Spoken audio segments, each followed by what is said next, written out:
split, but they say they don't want to have that on the board. The Gangplank, another target ban against Huni, and immediately he goes towards his Renekton. Yeah, if Clutch is going to be banning Qiyana, it's because they have some other first priority that they definitely don't want to give up, and I can see Renekton being that, even though that is also a generally new pick for them and is also possible to be flexed around. So they did not play much Renekton whatsoever in the LCS. Yeah, I can see one game here from Damonte in the mid lane, so as you say, that flexibility is still available for them. The Unicorns of Love will lock in Rek'Sai straight up here for AHaHaCiK.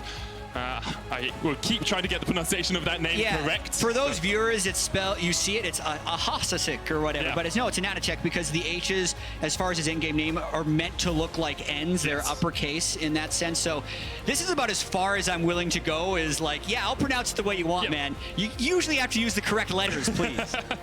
It does mean pineapple, of course, and they will lock in the Unicorns of Love will lock in the Neeko as their second pick. Xayah Rakan coming out straight away for Cody Sun and Vulcan, and that's going to be matched by a Morgana in the bottom lane for the Unicorns of Love. Yeah, I want to see where this Neeko ends up going because it is flexible. It's probably, if I had to guess, something we'd end up seeing in the top lane, but I mean, we have all of our summer split prep. We have these documents and sheets that show the champions that these teams have been picking throughout the summer split, and we think, hey, maybe there's going to be some trends and tendencies. The Renekton, no. That was played once mid and once top for Clutch. Where is this Neeko coming from Unicorns of Love? The only time they played it was Innaxe playing it down towards the bottom lane. So maybe they're going to take it down bot. We see Xayah Rakan, that has been played very commonly by Cody Sun and Vulcan, both of their most played champions in that bottom lane. Next ban's coming out. Skarner removed from Lira, nothing too surprising there. Caitlyn ban and an Elise ban from the Unicorns of Love. Yeah, I think the Skarner ban is fairly impactful for Clutch Gaming's playstyle, but they have decided to opt against it, mainly because they feel like they can get so much strength out of Xayah Rakan. Oh, heimerdinger! Heimerdinger! Right away! So I've done tons of prep because heimerdinger is amazing. Seros plays it a bunch. We've seen it buffed on recent patches. Heimerdinger, RNG are sweating somewhere right now, Jatt. Because you also don't know where it's going to go. You don't know where a lot of these things are going to go. The turrets were actually buffed on heimerdinger, so for all we know, it could also go top lane with the Qmax. We saw it bot lane last year frequently when marksman changes were done in patch 8.11.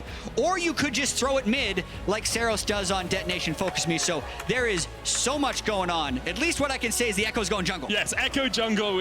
Freak talked about it in his patch 9.19 review. It's a very common pick these days. Incredibly powerful, especially if you can get up towards that Lich Bane, that Zhonya's. The Akali being locked in. Did, of course, have the micro stun taken away from her ult, but now has a little bit more power back in there. So still a pretty powerful pick all round. We'll see where the Unicorns decide to go with their last pick. Could be an AD carry. It's going to be the Tristana locked in. I was going to say they need to make sure they get some physical damage into their team composition, but also they picked the AD carry that very easily goes into a solo lane. So it could be something that Nomanz ends up playing if they do want to keep that heimerdinger in the bot lane.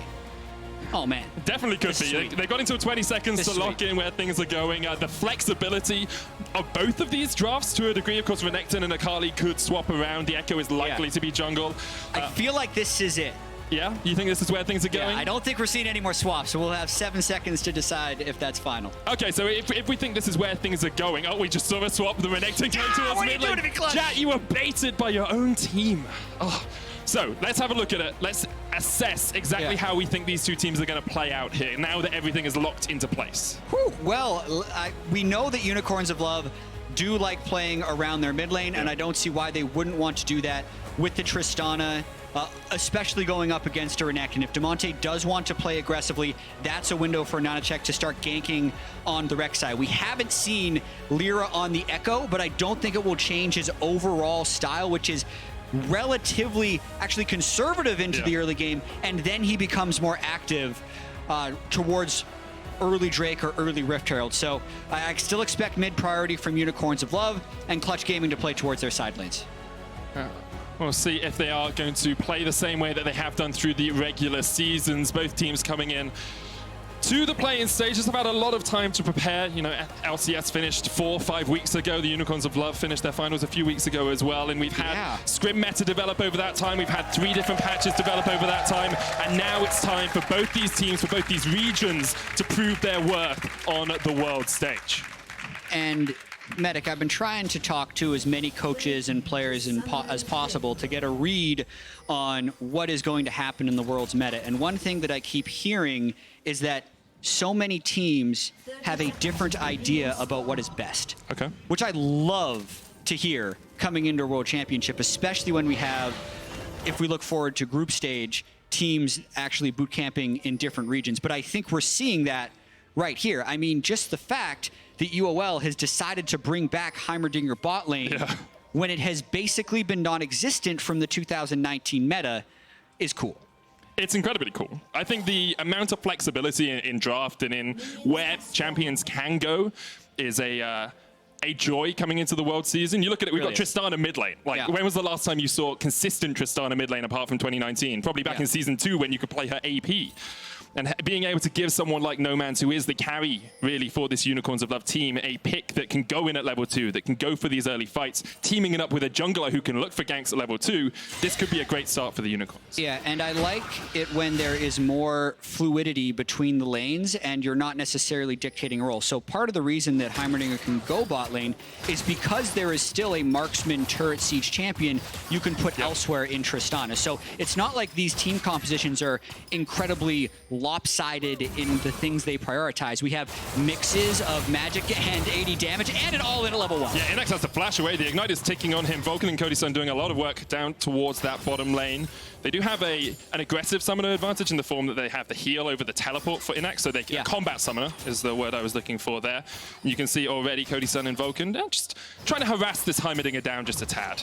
Yeah, and as Nomanz hits level 2 first and tries to get harassed down, we can talk a little bit about Cody Sun and Vulcan because for most of the split, they were playing to not lose lane, but towards the end, in the right matchup, they would start playing more aggressively. And here I feel like they have an opportunity to play aggressive. With the Rakan, they take the combat summoner, which means they're actually going for kills and going for all-ins. And they have the strong combos, so I'm glad to see they're so confident in here. They've both been playing a lot. They both hit about 1,000 LP in Challenger on the EUS server during their boot camp, so they're feeling very confident coming into this. So they should. And AHaHaCiK is just going to walk across a ward here as he finished his entire top side jungle clear. Hasn't gone down towards the bottom, but Lira has done a red side clear as well, so he's going to invade onto the Unicorns blue, whereas AHaHaCiK will go in to the blue of Clutch. Yeah, so basically a fairly standard amount of vertical jungling, and it's actually somewhat rare that you see the timing work out so well where both junglers seem to have almost exactly the same clear speed. What's interesting though is Lira is opting not to finish his clear and instead go elsewhere. So when he ganks mid, he's going to throw this game into a little bit of chaos. Vulcan's coming up as well. They've got the push in the bottom lane. Nomanz uses the rocket jump to get away, and Lira will just help Damonte push up this lane.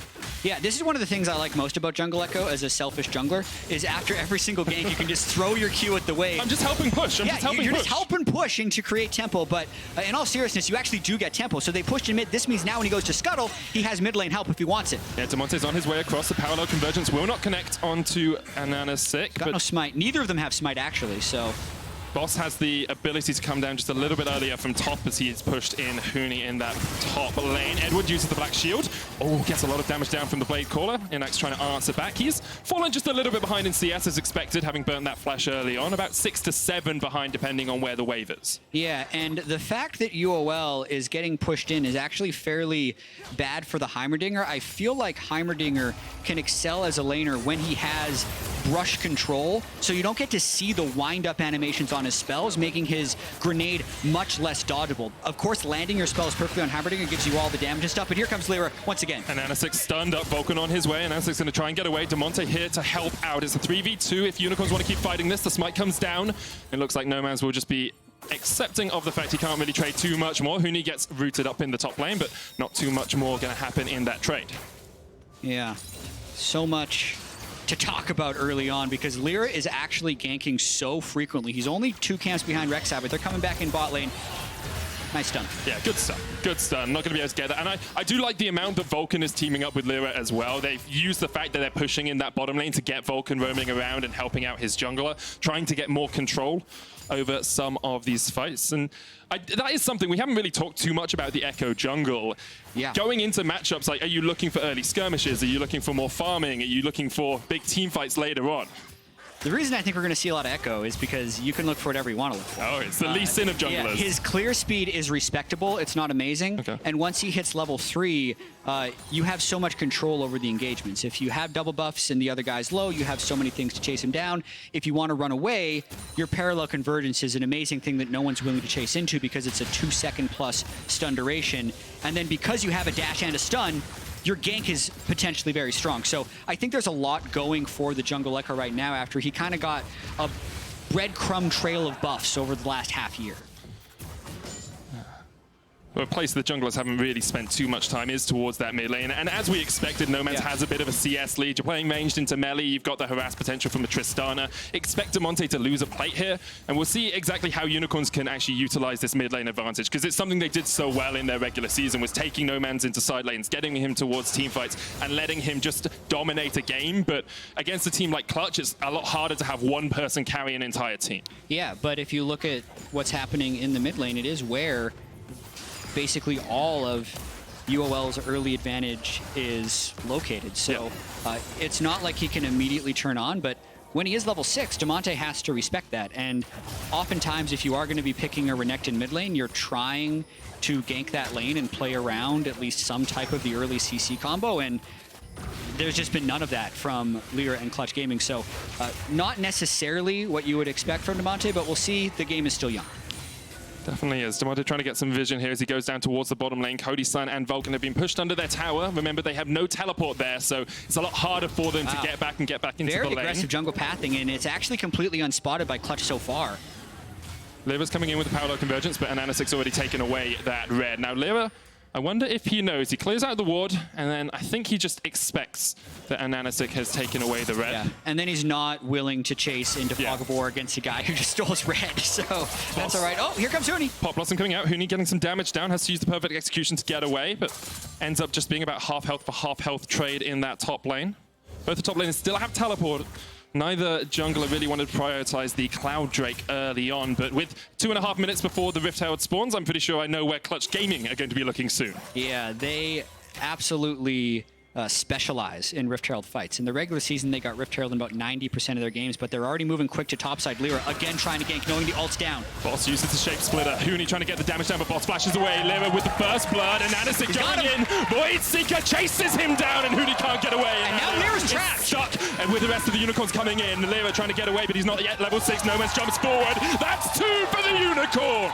And that's exactly the type of stuff Unicorns wants. Not only does the kill go onto Lira instead of Huni, which will prevent Huni from snowballing that advantage, they also get their kill onto Nomanz as he's able to roam up after that mid lane priority.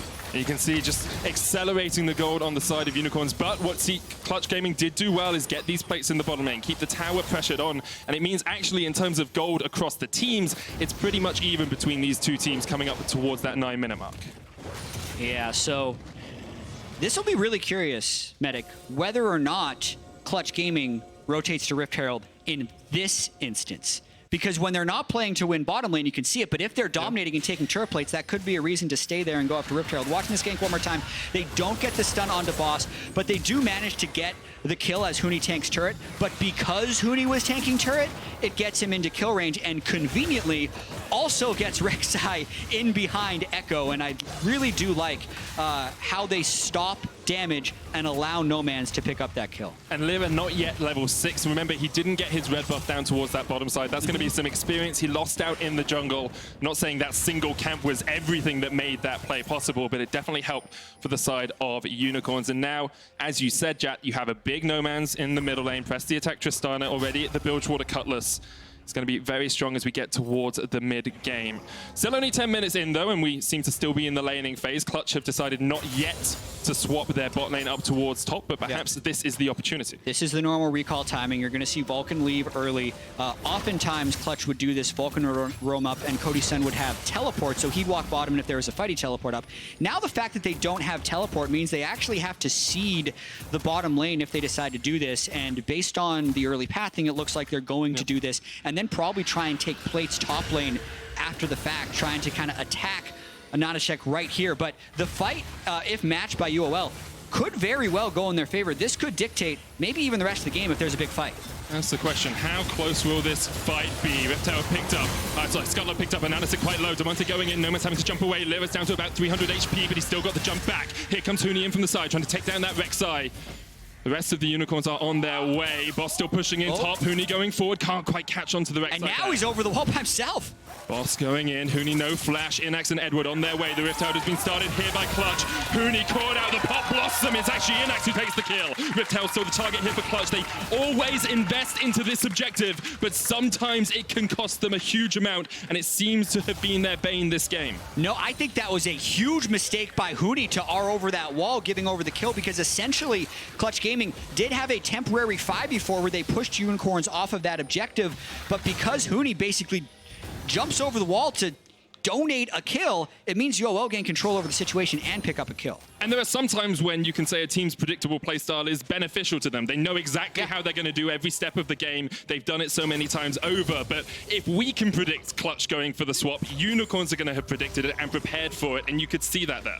Yeah, what I also find interesting, though, is if we look at the start of this play, look at where Innaxe's heimerdinger is. Yep. He's actually not at the play, and Clutch has more people here with Cody Sun, but Cody Sun unable to actually get damage off, maybe about a half second off, and UOL just kind of pulls into a retreat, and right here is where Huni definitely should not have gone over the wall, because his team is all trapped on Rift Herald. The rest of UOL was pushed into the jungle, so the natural thing is going to be for them to collapse and kill Huni. In the end, nowhere he can go. Of course, didn't have his flash available. Now, Clutch Gaming once again setting up towards the Rift Herald. Huni is down towards bot without teleport. You can see Boss actually already coming up through the river, so they know if Clutch are willing to commit to the Rift Herald, Unicorns of Love were going to take that fight. And you have a lot of, strong team fighting tools from the side of Unicorns. Pop Blossom is there. You have a lot of damage coming out from the Tristana. A big heimerdinger turret can do a huge amount of work when the enemy is grouped up. Here we go. Fighting around Rift Herald once again. Unicorns of Love have started it. It's down to about half HP. Vulcan's going to use the grand entrance to get away, and the rest of Clutch are on their way. Huni on his way up. Boss no teleport. He's stuck down towards the bottom lane, and now the Rift Herald's going to pull back towards Clutch this time. They're trying to look for it to reset before Huni gets there, and that will be big for Clutch. They now know Huni's in the mid lane, and they can make this a 5v4. Yeah, and also based on where Cody Sun is, Clutch Gaming's not in a position to actually get turret plates off of the mid lane, but because it's still prior to 14 minutes, the Rift Herald holds high value, and if at first you don't succeed, just keep running at Rift Herald. That's Clutch's motto, and I think they're going to get it. I think they get it this time. Unicorns of Love said, okay, boss, you stay down towards the bottom. What are you doing? Edward just face checked straight into them. That was a diabolical mistake. Innaxe trying to steal this across the wall, won't quite get it. And AHaHaCiK going in, but the smite was landed by Lira. They'll pick up the Rift Herald, and now when AHaHaCiK needs to get out of there, Huni's on the other side of the wall. Innaxe going to try and get some damage down. The Knockout comes out, and Huni's quite low. He jumps across the wall, and the chrono break from Lira will get him to safety. The Rift Herald goes to Clutch, but a bunch of plates go towards Unicorn's bot lane. Oh, man, I feel like Unicorns was in a position to win that play. You actually just... It's okay to give over the Rift Herald sometimes, especially if you're taking advantages like these bot lane turret plates. If you think about it from a high level, the Rift Herald gives you 2 turret plates guaranteed. If you're going to get 3 by giving up the Rift Herald, it's fine to give it over. In fact, Boss is actually able to kill the entire turret, but Edward got too greedy. They wanted to have their cake and eat it too, and they ended up getting punished. And Edward was all by himself when he was doing that as well. There was no one near him. Unicorns get 3 plates in the mid lane as well, so they're actually in a very strong position in terms of turret plate gold.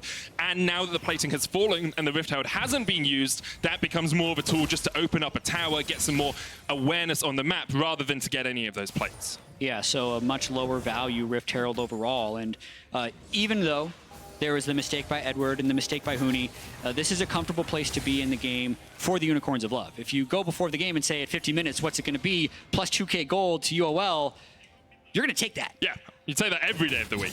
So what I want to track here is how Clutch is going to find team fights, and also how is UOL going to try and set up team fights, because the one thing they're lacking is a strong frontline pick as Huni tries to go in and get another solo kill. Boss still has flash. Huni's going to jump forward. The flash away from Boss will get him to safety. Not quite enough damage there from Huni. Huni's really pressing this game. That's a few times he's gone all in, just trading his ultimate, actually trades flashes there. So he is also making himself vulnerable while trying to make all the aggressive plays. And that can backfire in a pretty horrible way if you're never getting the gold for it, because you will just fall further and farther behind the overall pace of the game. And I think it is also one of the reasons, looking over Clutch's record across the LCS, they actually tend to struggle when they're behind because they keep going for these aggressive plays, but sometimes you're just outstatted by your opponents. Now we'll see Huni going in once again. The parallel convergence isn't going to land onto Boss, but the jump comes forward. Look at the damage from Boss! The tower! Riptail tries to take it. Huni's going to go in. Takes a lot of damage. Innaxe looking for the stun. Can't quite land it, but the rockets will connect. Unicorns take 2. They don't even lose their tower in the top lane. And meanwhile, the rest of them are pushing in amid. Vulcan going in, gets the knockup. Cody Sun trying to get the damage down. The quickness comes out. Damonte from the side is going to catch onto Edward, who's once again overstayed. Edward flashes away. The damage coming onto Damonte is huge. Nomanz putting it out. And AHaHaCiK there as well. He's ignited. He'll fall. That ends up being a 1-for-1 trade in the mid lane. Cody thought maybe he would flash for that kill on Edward, but overall, a lot of chaos and another small advantage to UOL because Innaxe is up top lane, just taking more turret damage, getting more gold onto his heimerdinger. The big thing about that last play was the fact that Boss landed the root onto Lira. Normally, Ekko feels like he can turret dive with impunity because he gets a huge shield from his W and he can just ult out to break Ekko. But actually, watch this. Lira doesn't get his shield because he's trying to do damage off, then is hit by the root. So a misplay by Lira, but a big play by Boss, and then the teleport comes in to pick up the 2-for-1. And meanwhile, in the mid lane, at the start of this play, I just think Edward's totally overstepped. You know, they push back forward with it, with the soul shackles. Vulcan's able to jump out, and then Edward's just tanking the tower. Yeah, I definitely feel, as I said, Huni was pressing earlier, Edward is doing the same thing in this game. Game 1 of a World Championship, as we discussed before, your entire year essentially comes down to, are you successful in these 4 games of this 3-team group? So definitely going to be some nerves on display, but for the most part, UOL is responding beautifully. 17 minutes in, they're about 3,000 gold in the lead, 2,500. They're going to get the first dragon of the game. It is a Cloud. They had the only turret of the game as they took down bot lane earlier on, but now Nomanz may be caught out as Lira comes in from the side. The jump away from Nomanz will get him to safety. Meanwhile, in the bottom lane, Damonte is just continuously forced back. Clutch Gaming willing to leave him on an island while Lira plays around Huni in the top side of the map. And we are starting to see some of those first completed items as well. You know, Innaxe has the Ludens, Blade of the Ruin King finished on Nomanz. You've got the Super Soaker Spooky Ghost builds on Boss, so he's able to catch people out. Unicorns using the time they have down towards this bottom lane to take their second tower of the game. They're doing a lot to try and accelerate this gold lead, and I also think about how are they actually going to approach team fights because they don't have a true tank. I think the Super Soaker and the Twin Shadows on Boss is a big way of doing that. They use those from range, they get the slow, they hope to land some type of CC, and then once they get 1 kill, then they can dive in. The slow into snowball build fight. So you get 1 kill, you keep it rolling, you keep going, you keep because fighting. It's not even Boss that has to land the follow-up CC. It could be Innaxe, it could be Edward. It's just one of those things, and they'll have enough range damage to try and get one of those executes. And then on the side of Clutch Gaming, they kind of made their way to Worlds through strong flank team fights. So that's one of the reasons I think they put Damonte on Renekton, not because they're great at playing around melee soul laners, but because Damonte is good at playing melee soul laners in team fights and trying to find ways to flank around. So that's what I think Clutch will eventually be trying to do as long as they can keep this game close. Now, we've all seen the play where Sven on Sona flashes straight into Damonte because the vision control from Clutch is just too strong. Let's see if Clutch can do that once again. Keep an eye on where they're placing their pink wards. What are their areas of importance on the map? Huni here in the top lane was trying to catch out Nomanz. We'd be able to burst him pretty rapidly as there's no magic resist yet on the Tristana. And you've got a Hextech Gunblade already finished on Huni. But Unicorns of Love are doing this one methodically. 3 towers to 1, 3,000 gold in the lead as we come up towards the 20-minute mark. And that next major objective, the Baron, is about to spawn. Yeah, Nomanz isn't getting any weaker either.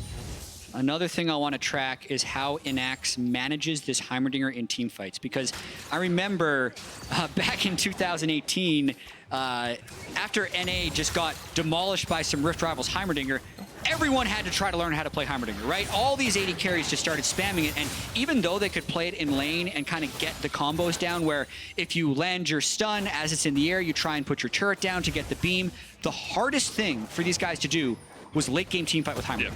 It felt like the champion just fell off a cliff, yet when you see the heimerdinger master play it, it's good late game. So in this situation where UOL looks to be entering late game with a gold lead, if Innaxe doesn't have that heimerdinger mastery, the gold lead actually isn't going to manifest because the champion is incredibly hard to play in pro-level late-game team fights. So I'm going to be trying to watch that as we progress throughout this game. It's definitely something we have to keep our eyes on. Innaxe, of course, having never even really played at a top 5 what am I trying to say? A major region level. He's never played in an LCK or an LEC or an LCS. This is the first time he's ever been to an international tournament, so there is a lot of weight on his shoulders being 2-0-0 on this heimerdinger to have that impact in the team fights, to be one of the key carries for this team, and I'm sure the team trusts him, otherwise they wouldn't put him on the heimerdinger for these plays. But we'll see if he's able to enact that gold lead in team fights, as now Clutch are trying to play around this vision control we talked about. They've cleared it out. Innaxe able to play safely, backs away, but it is usually Edward who is the one who oversteps in the mid game for the Unicorns of Love. He's the one that is trying to go a little bit too far. We've seen it a couple times this game. We saw it in their finals as well.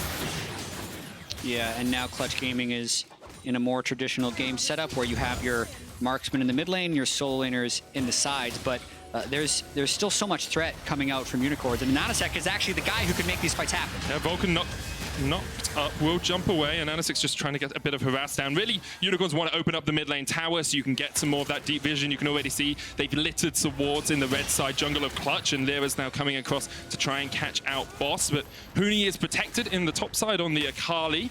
That's where Clutch's vision control is predominantly, and Unicorns will try and clear some of that out. It's very hard because Huni can burst pretty much anyone on this Unicorns of Love team right now if he finds one of them by themselves. Yeah, that's what he's just trying to do. Should not have moved in that brush, though, knowing there is a Rek'Sai on the other team.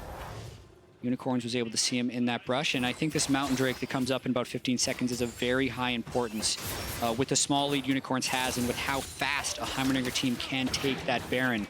The Mountain Drake will put a lot more emphasis on Clutch Gaming to try and make stuff happen, which is why you see them moving first to the objective. They're the ones that get control of the river. The Scuttlecrab has gone down for the Unicorns, but now Clutch are a little bit split. Damonte's down towards the bottom side, and AHaHaCiK has the flank position. The knockout's going to land onto Vulcan. Cody Sun pops the Death Storm to try and get away, but Vulcan's already down. And look at the damage onto Cody Sun. Nomanz just deletes him. The rest of Clutch are falling in the pit. There's nowhere for Lira to go. It's a double for the Unicorns as they clean up Clutch in the river. And Medic, with how many people they just killed and the fact that they killed the enemy jungler, they're going straight to the Baron pit, and I don't think there's much Clutch can do to stop this. You can hear the support for the Unicorns of Love here in the LEC Studio. Incredible stuff by them. Of course, during their LCS times, they were never able to make it to Worlds, and here on their first showing on the world stage, they are pretty much dismantling Clutch in some of these fights. Incredible stuff by them. They will get the Baron, as you said, Jatt, and now it's all on Clutch to defend, all on Clutch to work a way back into this game because they are 7,000 gold behind. And looking at this play, it's Unicorns who are organized and Clutch who is absolutely not. Look at Clutch's solo laners both getting bot lane priority. Meanwhile, their entire team is getting jumped on, and this is what we talk about, is the Spooky Ghost coming out to slow them as UOL just piles on, and there was no escape. They chained the roots onto Lira at the end to pick up the other kill. And Medic, oh my goodness, we talked about it a little bit before the tournament, but thinking about kind of play in history, even though the NA teams and the EU teams and the LPL teams always make it out, we're seeing them drop more and more games. I mean, last year, EDG dropped a game in group stage. G2 dropped a game to Supermassive and then had to win a tiebreaker to get first in the group. Gambit, the team from this region, took Cloud9 to 5 games in their series. So it is absolutely very plausible that UOL will be able to take down Clutch Gaming. We heard in the feature, Edward said they're going for first in this group. They are trying to make a statement in Game 1 here at Worlds, and they have all the cards in their hand with Baron and a 6,000 gold lead. What a statement it would be. Of course, it would relegate Clutch to that second spot, meaning they would play someone who topped another group. You're looking at Splice, you're looking at Dam1 Gaming, you're looking at whoever comes out of Group C. That's one's a little bit more up in the air, but it's so difficult for Clutch if they lose a couple of these games early on to actually be able to get to the knockouts in a favorable position. I love me some overreactions. It's a double round robin in no, this overreact. It's game one, Jatt. Clutch is 1-0. That means they're going to lose the next one. Tanner time is done. And it's over. But based on what we've seen in this game, I've seen Huni come out and press too hard. Yep. I've seen them try and reach for new picks, like the Renekton mid for Damonte, or the jungle Ekko for Lira, where the Skarner was up the entire first phase. The champion, they really made it to Worlds on, and they decided not to pick it. So they're trying to kind of flex how flexible they can be, and they're getting flexed on. by UOL, because UOL is the team that pulls out the heimerdinger, gets Nomanz on a Tristana, dominates that mid lane, takes the turrets, wins the team fights. They're the ones that are looking like the polished favorite. A team that almost didn't make it to Worlds as well, and only won their finals 3-2 after struggling early on, and now they're pushing in towards this inhibitor tower. Clutch have to pull a rabbit out of a hat to defend. Huni split pushing on that tier 2 in the bottom lane. The teleport coming in behind them now as Unicorns open up the inhibitor. Looking for the damage. Huni misses the tangle barbs there. Unicorns need to retreat, have to back away just a little bit because they have to respect the damage that Huni can put down on this Akali now that he's hit 2 items. So that looks like it will probably be the final push from Baron. Unless UOL tries to go for one more, it would be a little risky because they're sitting on 2,000 gold in Innaxe's pocket and about 1,500 on each of the soul laners, but there will be one more Baron wave if they chose to do so. That would actually be a time for Clutch to try and get a fight. Edward oversteps, Black Shield comes down, Huni could jump all the way onto the back line. He's going in! Holo! He's going to take down Edward, but now he's on the back line, has to pop the Zhonya's. He's in the Twilight Shroud and he'll get out. Great play there by Huni to find a single pick and get out alive. Gets that one kill as UOL reached for that last push with a little bit too much gold in their pockets, but it was really just Edward stepping out of line. Whew, we still got ourselves a game, Medic. And I do want to come back to the idea that we shouldn't overreact from game one, because it is a great game. It's great fun to watch. It's great to see the Unicorns challenging. But as you said, even if Clutch Gaming lose this, they do still have a double round robin to try and get back into it. Yeah, as we saw last year, EDG dropped a game in group stage, G2 dropped a game in group stage. In fact, in the history of playing, there has only been one, quote, major region in the LMS, actually HKA, who didn't win their group. And then subsequently actually lost to Fnatic in the best of 5 stage and made it through. I think that number actually is suspiciously low after watching so many of the play-in years and seeing how close many of the games can be. So I think it can be a wake-up call to the rest of the world that this play-in tournament matters. There can actually be some games of consequence and some upsets that happen that have large meaning. So UOL trying to make that statement and looking at the items on Nomanz, I mean, pay attention to this guy throughout the play-in stage. We looked at the stats and we saw like, hey, maybe this guy can make some noise. And every time you look at stats like that, you think, okay, but did he do that, you know, in the LCK? Did he do that in the LEC? No. But now, look at what he can do to an LCS team in this game. So Nomanz really showing up on this Tristana. I mean, in the LCL, he topped mid laners for KDA, damage per minute, damage per minute difference, damage percentage, and gold percentage. So this guy is a key carry, probably the star player, not only of his team, but of his region. And as you say, we have to keep our eyes on him as the tournament progresses. Right now, Unicorns 5,000 gold ahead as we get to the 28-minute mark. They've just got their second Cloud Drake of the game. There's an Infernal in 5 minutes. In 1 minute's time, though, the Baron spawns, and you can see Clutch saying, okay, Unicorn saying, okay, we'll put some control wards in towards the Clutch jungle and make sure they can't approach this Baron too easily. Yeah, and we're also going to see how much poise Clutch ends up having, because they still have Cody Sun on Xayah, and he has 263 CS at 28 minutes, so once he gets Infinity Edge, he's going to have the potential to carry these fights. Clutch just has to make sure they have a reasonable setup. They can't be 3 people walking close to 5 and then running away until they die like they did at that Dragon fight. They've actually held fairly strong here. It was a 6,000 gold lead. Now it's 5,500 gold as they're waiting for this next Baron to spawn. It's a tough battle for them to win, but this game is not unwinnable for Clutch. I have to feel that the next fight will define which way it ends up going. Unicorns of Love grouped up in the mid lane alongside Clutch Gaming. All 5 players from both teams within a stone's throw of each other. Have to remember, the Unicorns could just do a 2-man Baron. You have a heimerdinger there. Don't really have a true tank, so maybe it'll be a little bit more difficult for them, but the Rek'Sai could tank it up for a moment.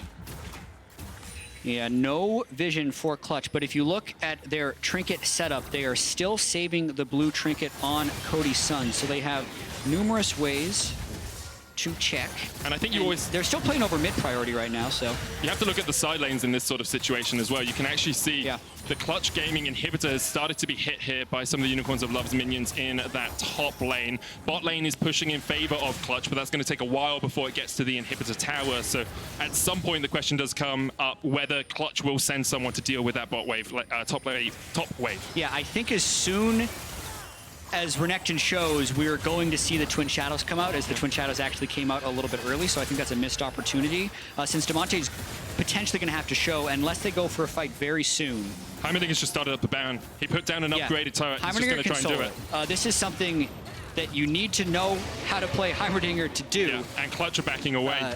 Doesn't look like he's got it, though. His turret's died, but now the rest of the team is coming. Yeah. Unicorns of Love are going to do this Baron. Clutch. Yeah, it's gone. Yeah, they're not going to be able to react in time. It's gone. The inhibitor was saved in the top lane, but Unicorns of Love start up the Baron. They take their second of the game. 7,000 lead still for them, and they'll be looking to break into this inhibitor line from the side of Clutch. Yeah, no conflict Baron by UOL right there, which is always a bonus. That's what you're hoping for as you're accumulating advantages towards the late game. But also, Clutch Gaming was waiting on a few items. They now have that Infinity Edge onto Cody Sun. However, Nomanz has a few more items as he's going double Zeal Infinity Edge and will be absolutely shredding anyone who comes near him. Dear me, that's going to be a huge amount of damage. I'd like to see him get maybe the Rapid Fire Cannon as a next item. I could see the Rapid Fire Cannons, especially as they might be in these extended siege scenarios as they're trying to just land one binding. But Edward again! Face check straight into Lira, but... Meanwhile, the rest of the Unicorns were looking down towards that bottom lane. Huni is in the Twilight Shroud, but now he's being spotted out. He's on the wrong side of the map, and the Unicorns are chasing him down. Trying to stampede over Clutch in game 1 of Worlds. And Huni, he's caught out. Nomanz jumps forward. Huni goes down. The Unicorns get their 10th kill of the game. And this is the Huni that you ended up seeing a lot of in Spring Split Clutch, or when Clutch was struggling, because he continues to try and play at 85 miles an hour when he really needs to be going the speed limit. And at this point, that's just a pretty inexcusable death for Huni, and we're going to see if UOL can push in and take big advantage of it. And we have the Autobahn here, so maybe he thought he was driving on the Autobahn, but there's no speed limit. He can just keep going as quick as he wants, but Unicorns are now trying to push in this bottom wave. Looking for that inhibitor tower. Of course, they've already taken inhib tower in top, but now with the Baron, they're going to open up the base of Clutch once again, pushing in the mid lane as well as that turret is going to fall pretty rapidly. The Unicorns just demolishing the base here of Clutch. Huni's still 3 seconds away. Where the TP wards, a couple very deep into the jungle of Clutch if Huni wants to try and get behind this team, but instead Clutch is just going to try and defend. 4 players in the bottom lane, 1 in the mid. Boss coming in from the side as well. That's just the shape splitter though. Now, AHaHaCiK is going to jump forward down into the GA. Boss has the flash pop blossom if he can land a tangle barb, so he can't quite connect. Inhibitor falls mid, inhibitor falls bot, and now Unicorns can just back away and reset. Yeah, if it takes a flash and a GA for 2 inhibs, you take it. Even though that may have looked a little bit strange, I still think UOL got what they wanted. The Infernal Drake is still up. They have a Baron. This could very well be a 3 Baron game if they want it to be. They don't necessarily need to rush as long as Clutch Gaming isn't able to find any of these engages. That would be the Infernal as well. Unicorns of Love have had total control over the Dragons this game. 4 of them, 2 Clouds, a Mountain, and an Infernal at the 33-minute mark. Does mean we will have the Elder Drake win condition for them later on as well if Clutch gain any control around the Baron. And with 4 minutes left on both the mid and bot inhibitors and just a little bit of time left on the Baron, we'll have to expect Unicorns to look towards that top side of the map and see if they can make it all 3 inhibs down.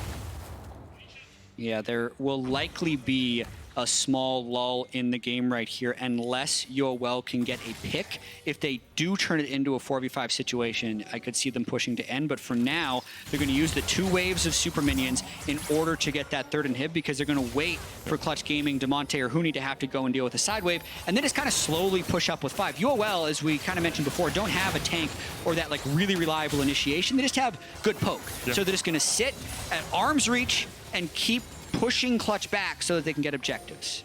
That's exactly what they're doing. We saw Damonte chunked out in the mid lane there.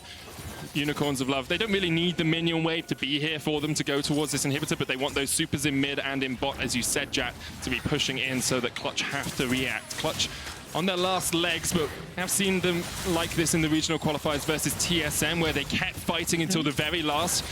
I have memories of the Pantheon game in game 1, where they just kept going for these engages. Yeah, the waves are in a spot where Clutch could theoretically get a good flank, but that teleport is so far away Damonte's going in. Huni on towards the back line, almost chunked out. Damonte's all the way on the back of this fight, but is it too little, too late? They jump in. Innaxe takes down one answered on the side of Clutch as the damage comes down. Lira trying to do the damage off towards the side, and AHaHaCiK has fallen. Cody Sun is all on you. Damonte tries to heal up, but Boss goes in with a Pop Blossom, and now 3 members of Clutch are down. It's Cody, it's Lira trying to defend versus Nomanz, Innaxe, and Boss. Nomanz jumps away. Innaxe maybe overstayed. Huni back up, joins the time, but Lira's down, and now Nomanz can open up, but Huni jumps back. The stopwatch comes out from Nomanz, but Huni has the damage. He shuts him down, and Clutch have held on. Innaxe tries to jump onto Cody Sun, but Cody Sun is doing what he can. Innaxe almost falls. Huni goes down towards the top side, and the Unicorns of Love have just held on. And now Cody is all by himself trying to clear these. If UOL wants to double teleport back, they might be able to actually end the game during the death timers. What a fight that was, and Unicorns with 2 TPs can come back in for it. They're not going to do it. The super minion, the last standing.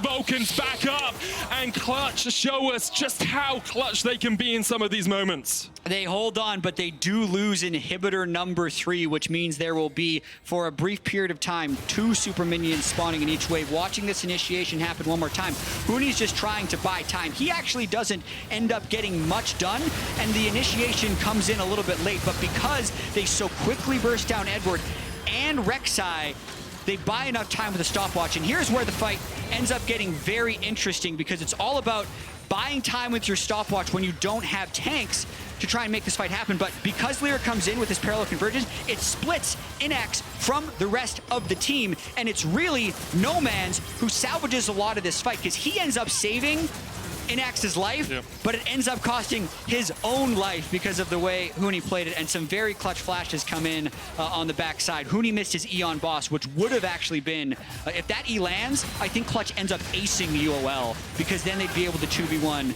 at the end of it. Well, you said it could be a 3 Baron game. Unicorns of Love looking for their 3rd. It has just spawned. They can back away towards it. Huni has teleport. He's in the base, but can he defend? I don't know how Clutch is getting mid-priority, because it's 5v4. So UOL should actually just be pushing Clutch Gaming completely off of this objective, since Huni, if he does join, will lose his base.